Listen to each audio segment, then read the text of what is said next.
6th District Congressman Andy Barr joins us now. Good morning, sir. Hey, good morning, Jack. How you doing? I'm doing. U.S.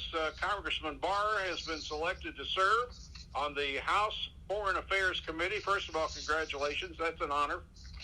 It is. Thanks so much. I'll continue to serve on the Financial Services Committee as part of the leadership team there, but this adds a whole lot of jurisdiction that is complementary to that work and I think is very important for our country. And you have worked on the China task force before, right? Yes, sir.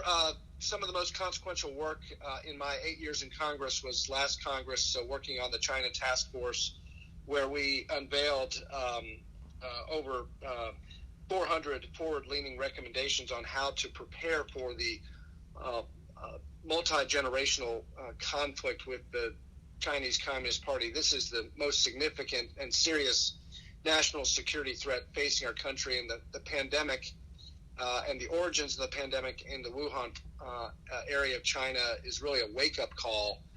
But we've been seeing for 40 years the rise of China, and we need to prepare our country for a strategic competition with the Chinese Communist Party. I think this is one of the main reasons why Leader McCarthy and Ranking Member McCall selected me, and the steering committee selected me to join this committee because of my work on the China Task Force, and also our leadership on the Financial Services Committee with sanctions. We have jurisdiction over the Treasury Department's implementation of sanctions. We worked to impose the toughest sanctions ever on North Korea in that capacity. So we bring some experience to this role, and it's very, very important work, so looking forward to it. I also understand that you are working on or have had some legislation involving coal mining. Can you bring us up to speed on that? Yeah, it's related to our national security challenge.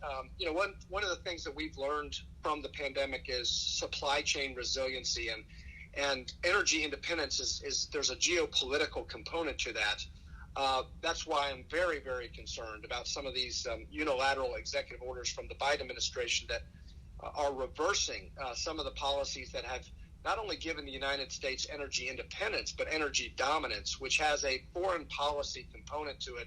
I think increasing our reliance on foreign sources of energy compromises American national security.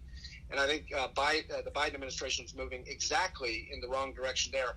I introduced legislation as part of the China Task Force to decrease our dependence on rare earth elements or critical minerals from China.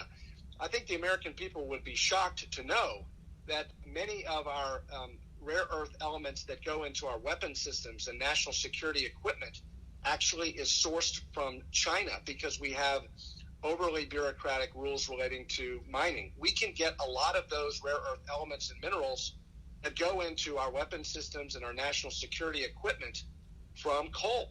And it's a way to use coal in Kentucky in a more environmentally friendly way, without combustion, without using it for coal-fired electricity, but instead using it as a source for components for our national security.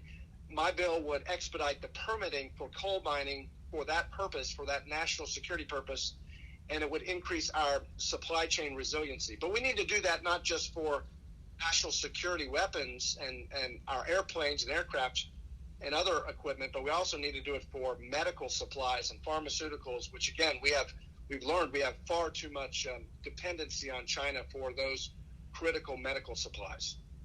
Congressman Andy Barr, thank you so much, and we'll be talking to you again in the very near future. Great to be with you, Jack, and appreciate the opportunity. Look forward to talking to you soon.